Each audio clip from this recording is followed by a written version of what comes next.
Nos place darles la bienvenida a una nueva edición de Diálogo al Punto, un programa que les brinda información útil y también inspiración para la vida. Hoy estamos en el estudio del Centro de Comunicación de la Iglesia de Bellavista en Mayagüez, Puerto Rico, y contamos con la ayuda del equipo de este centro.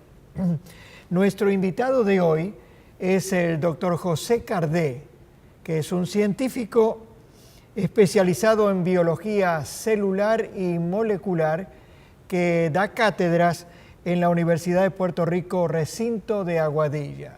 Y estamos muy contentos de tenerlo con nosotros. Mucho gusto y un placer para mí estar con ustedes en esta mañana. Vamos a hablar de temas científicos en un lenguaje que yo y ustedes vamos a poder entender.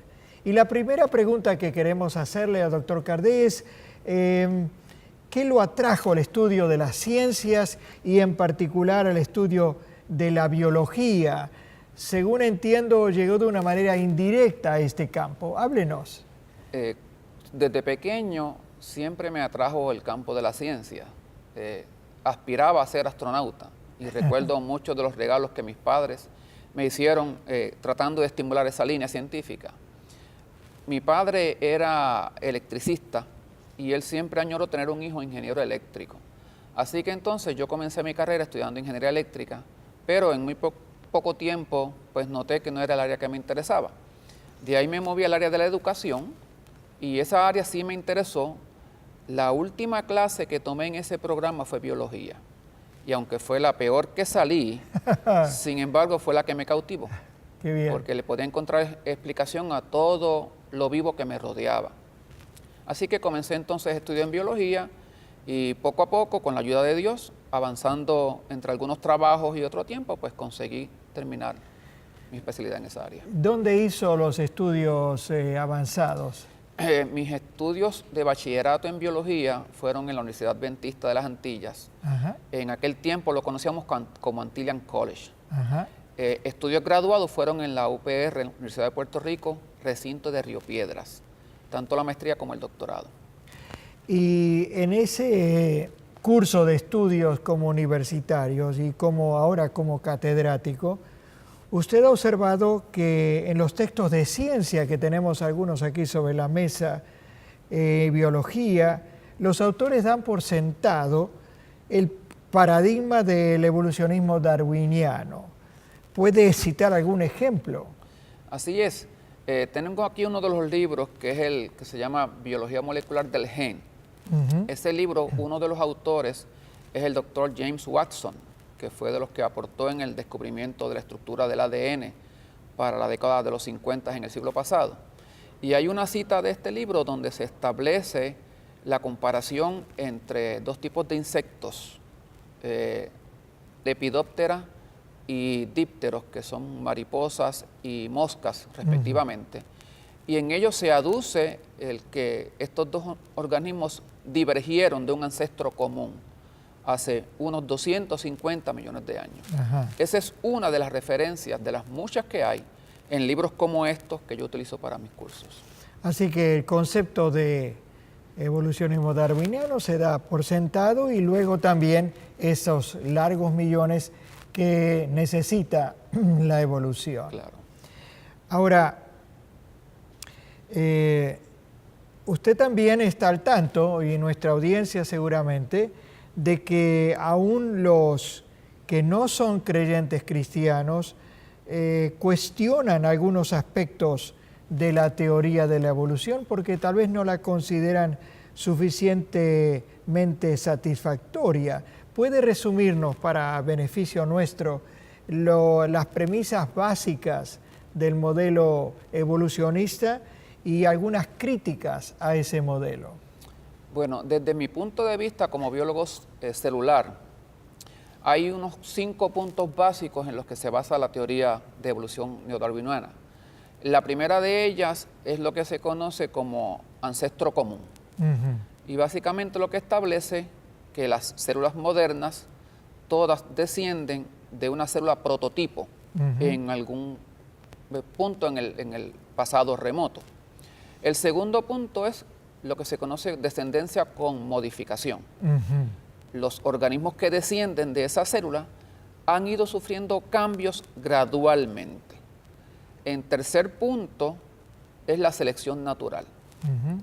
El ambiente ejerce cierta presión sobre esos organismos y permite seleccionar los cambios o las modificaciones que mejor los adaptan al ambiente. Ujú. En cuarto lugar, entonces, está la fuente de esos cambios, que son las mutaciones. Mutaciones son cambios pequeños a nivel molecular, específicamente en la cadena del ADN, que se traducen en modificaciones que le dan cierta ventaja, de acuerdo a la teoría, a estos organismos que descienden. Y en última instancia está el hecho de que los organismos entonces puedan dejar descendencia, porque esas mutaciones les confieren ciertas habilidades para sobrevivir en el ambiente. Así que son varios presupuestos de los cuales la evidencia no siempre es clara. Y aún aquellos que no son creyentes bíblicos les hacen una crítica, ¿verdad? ¿Cuáles son las objeciones principales que se hacen a ese modelo, ese paradigma? Desde mi punto de vista, yo tendría dos cosas para cuestionar. En primer lugar, que la fuente de todos los cambios sean las mutaciones. Los mismos libros de textos que estamos citando aquí mencionan que hay tres tipos de mutaciones principales en términos de los rastros que dejan en los organismos que la sufren. La mayoría de las mutaciones, digamos un 70%, son neutrales, o sea, que no dejan rasgo, no dejan evidencia, ni positiva ni negativa en los organismos que lo sufren. El segundo grupo más abundante son las mutaciones perjudiciales, que son aquellas que entonces el cambio que generan no favorece al organismo ni a su adaptación. Correcto. En tercer lugar, están las mutaciones beneficiosas, que son las mínimas. Sin embargo, son las que tendrían que acumularse a lo largo de la historia del organismo para darles esa ventaja y ayudarlo entonces a dejar descendencia. Tomada de la mano con estas de las mutaciones está el tema de los millones de años. Porque, obvio, si la razón a la que el ADN muta es tan lenta y las mutaciones que confieren ventaja son las menos, necesitamos largos periodos de tiempo para que esas mutaciones beneficiosas se acumulen y por lo tanto confieran alguna ventaja. Y entonces hay una de esas críticas ahí, yo tengo una de las vistas en la presentación, que nos deja ver un artículo que se descubrió, se publicó en el 2005, sobre un fósil de dinosaurio, un Tiranosaurio Rex, en el que se encontraron tejidos preservados. Y la pregunta que se hace aquí es, habiendo pasado 65 millones de años desde que estos animales se extinguen, ¿cómo es posible que haya tejido preservado en un fósil? Claro, tendría que estar destruido, desaparecido. Y entiendo que ha habido en tiempos recientes otros fósiles en los cuales también hay tejido con sangre que se puede analizar. De modo que usted, como creyente y como científico, encuentra evidencias de que hay un diseño, hay un planificador de esta maravilla del organismo que a nivel celular y molecular puede hablarnos un poquito de esos mecanismos, de esas evidencias de diseño. Bueno, por la misma línea que acabamos de mencionar, hay un concepto interesante que yo lo interpreto como diseño, que es el concepto de conservado a través de la evolución. Hay unas referencias en la literatura, si usted busca, va a encontrar muchísimas investigaciones donde se están estudiando procesos vitales para la vida y para la célula, que son conservados a través de la evolución. ¿Qué se debe entender por esto? Se debe entender que cuando se estudian estos procesos en organismos que están evolutivamente hablando distantes, la razón por la que esos procesos ocurren, la forma como ocurren y los protagonistas que los hacen que sucedan, no han cambiado desde organismos distantes evolutivamente. Claro, entonces la pregunta es, ¿dónde está la evolución si esos permanecen? Entonces, la pregunta es, pues, ¿qué es lo que cambió? Desde ese punto de vista, todos esos procesos para mí son evidencias de ese diseño inteligente. Hay uno de ellos, el que quisiera mencionarle, que fue el que llamó mi atención hace muchísimos años, que es el de las histonas. ¿Qué son las histonas? Las histonas son unas proteínas que son importantes para la célula porque ayudan a condensar, compactar el material genético en un espacio sumamente pequeño. Si nosotros pusiéramos el ADN en forma lineal, podría tomar una distancia de unos 2-3 metros de largo. Y eso está compactado en un espacio que de diámetro tiene 6 micrómetros. Eso es dividir 1 metro en 1.000.000 de partes y tomar 6 de esas partes. Todo condensado. Eso equivale a poner en esta bola de béisbol unos 40 kilómetros de hilo. ¿Cómo podríamos poner eso aquí adentro? Las histonas hacen eso. Ahora, lo interesante de las histonas es que cuando las estudiamos en vegetales, en plantas, o las estudiamos en levaduras, o las estudiamos en seres humanos, no han cambiado. Son las mismas 5 histonas y la secuencia de aminoácidos que las compone básicamente está conservada a través de la evolución. Qué interesante, de modo que hay una contradicción interna de millones de años de algo que no ha cambiado y que está en la base misma de la vida, ¿verdad? Claro, antes de avanzar un poco, queremos que nuestra audiencia conozca algo acerca de quién es José Cardé. Háblenos de dónde nació usted, cómo se formó, háblenos de su contexto de vida. Bueno, yo nací en un pueblo de Puerto Rico, al oeste central, que se llama San Sebastián.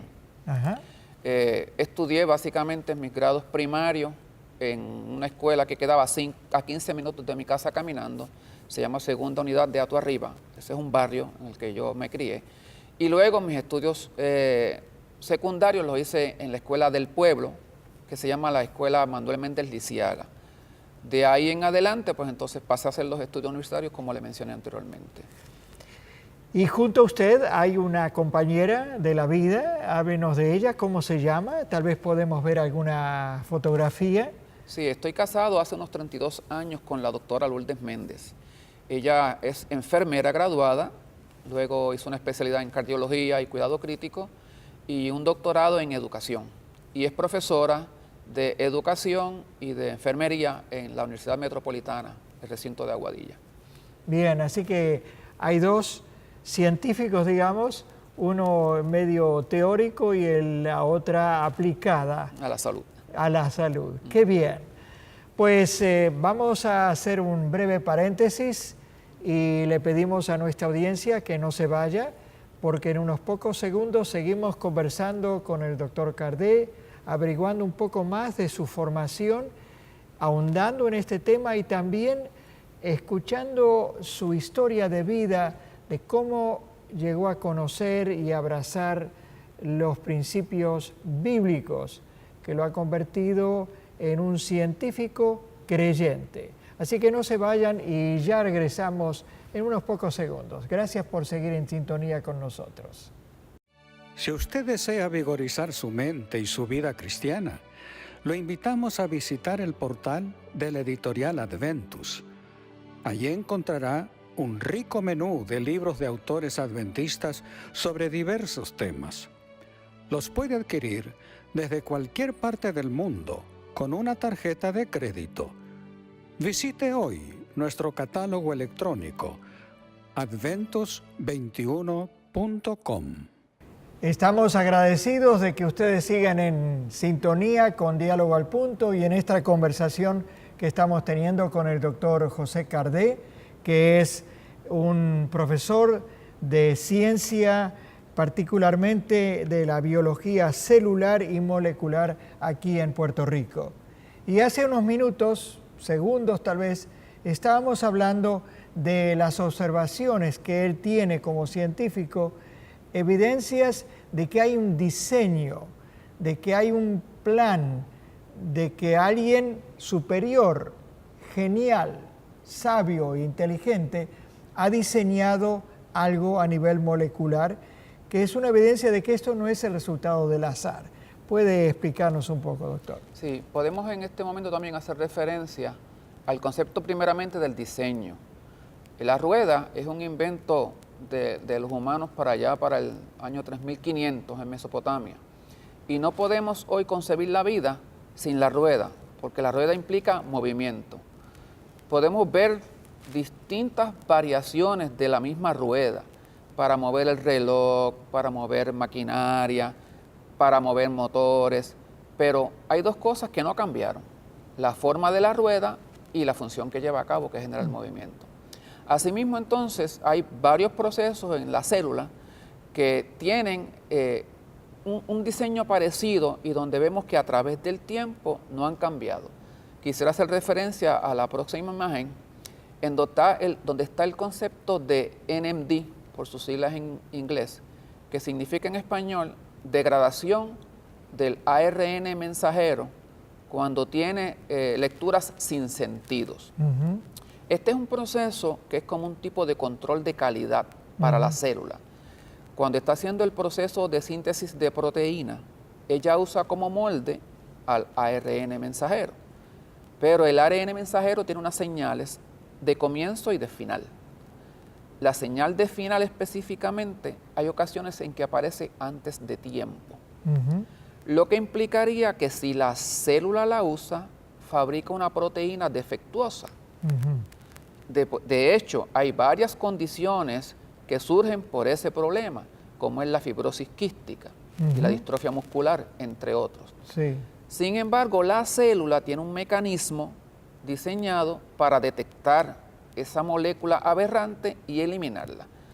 Y cuando miramos a través de la historia evolutiva, podemos ver que en la levadura, que es un eucariota unicelular, pasando por los gusanos redondos, pasando por los insectos y llegando a los humanos, el proceso es básicamente el mismo.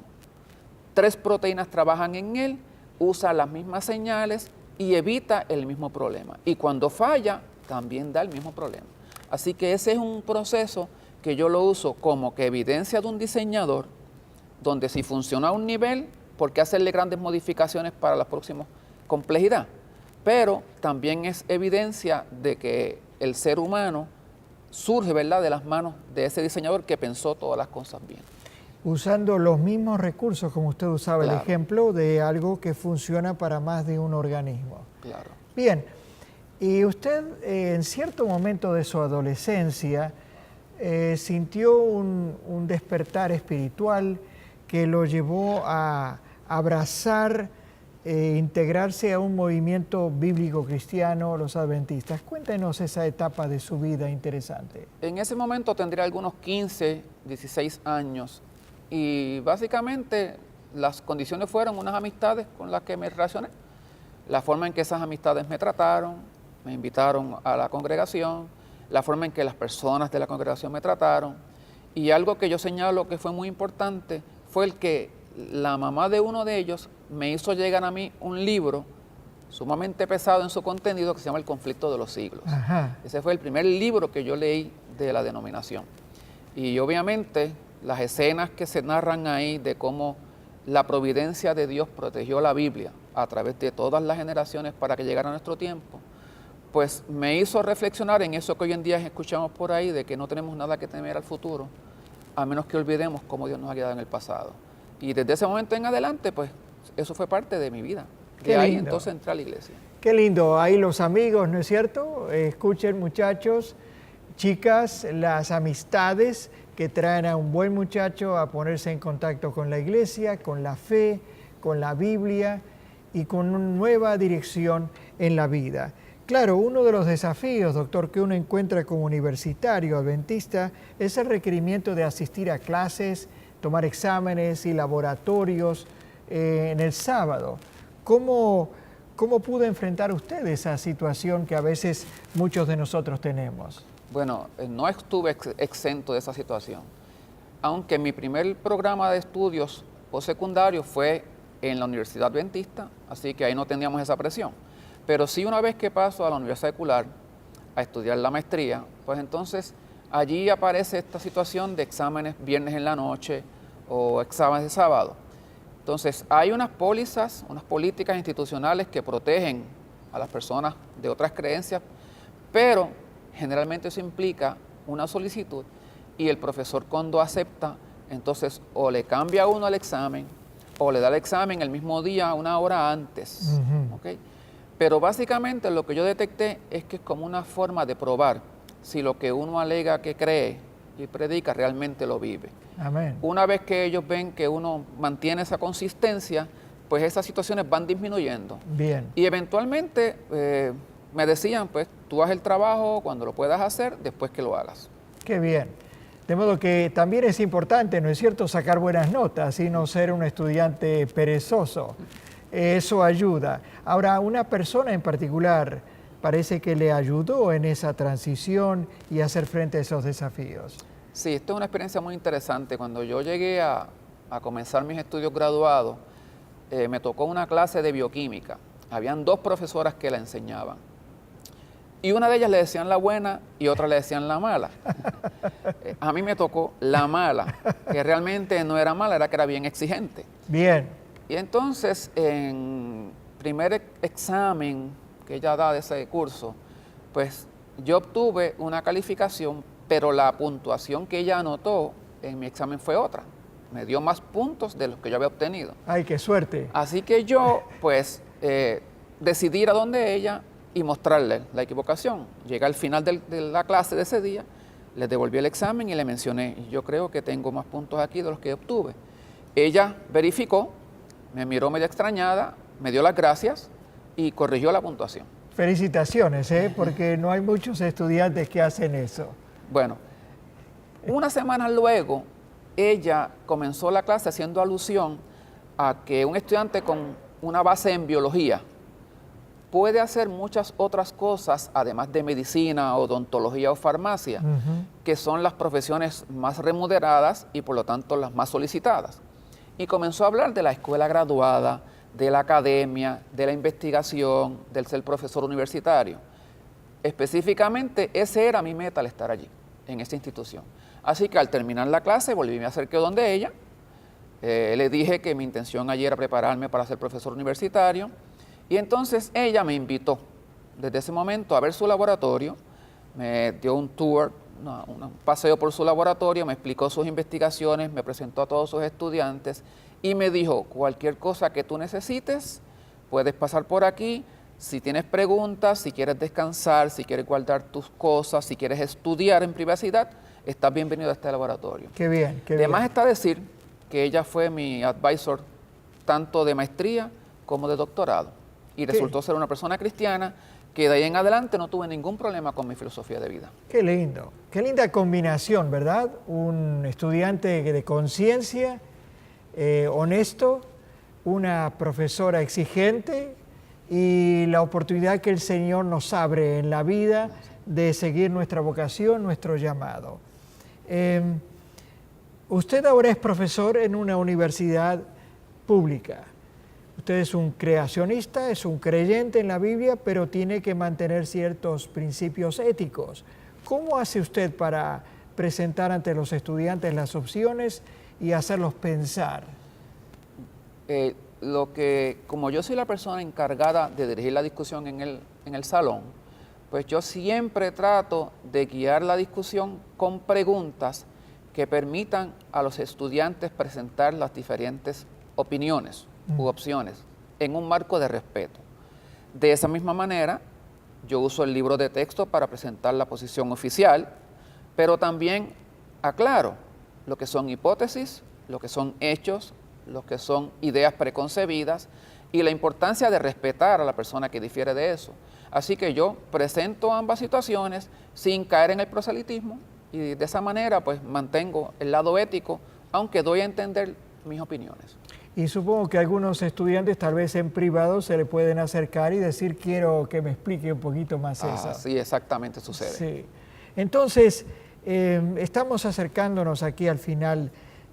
Yo sé que en nuestra audiencia hay gente joven que sueña con estudiar ciencias. ¿Qué cualidades personales, qué punto de vista, qué consejo les daría usted a los estudiantes para tener éxito en este estudio de las ciencias y a la vez mantenerse fieles a sus convicciones? yo entiendo que las cualidades principales para la ciencia es la curiosidad. En segundo lugar, el amor a la lectura. En tercer lugar, la persistencia y la perseverancia, porque el campo de la ciencia es un poco difícil y no siempre las cosas salen como uno las quisiera ver. Y entonces hay que tratar de visualizar esa meta al final y entender que hay obstáculos, pero que se pueden vencer con la vista fija en eso. Y si se cuenta con la ayuda de Dios, pues mucho más fácil todavía el camino. Ahora, usted debe haber tenido alguna ocasión en que sintió la presencia de Dios cerca en su vida. ¿Puede contarnos algo para testimonio y ánimo de nuestra audiencia? Sí, hace mucho tiempo atrás, estando recién casados, en nuestro primer trabajo, apareció la oportunidad que todo mundo sueña de tener una casa propia. Y entonces, pues había que hacer ciertas solicitudes y ciertos papeleos y había que dejar un depósito, creo que eran unos $5,000, para separar, ¿verdad?, el proceso. Nosotros no tenemos tantos recursos empezando, llevamos apenas 6 meses de casado, así que hicimos todo lo posible, cumplimos con toda la documentación, pero no teníamos los $5,000. Nos dejaron fuera de ese primer grupo. Y aunque oramos muchísimo por eso, nos sentimos defraudados por habernos quedado fuera. Cuán grande fue la sorpresa unos meses después al enterarnos que las personas que estaban recogiendo ese dinero desaparecieron con el dinero. Así que ahí entendimos que la forma en que se nos contestó la oración fue la mejor, aunque no fue la que pensábamos que queríamos nosotros. Qué enseñanza importante, ¿verdad? A veces nos parece que algo no funciona bien como deseamos y sin embargo hay una providencia, hay un amor de Dios que nos guía. Queremos agradecerle, doctor Cardé, el haber estado con nosotros. Gracias a usted. Hemos apreciado esta perspectiva de un científico creyente de cómo Dios guía la vida. Y a nuestra audiencia le recordamos que la gente más feliz del mundo es aquella que coloca a Cristo en el centro de su vida cada día. Y es eso lo que el doctor Cardé y yo tratamos de hacer y que los invitamos a ustedes, queridos amigos, a que también pongan a Jesús, el diseñador, el creador, el sustentador del universo, en el centro de su vida cada día. Y nos veremos en la próxima entrevista.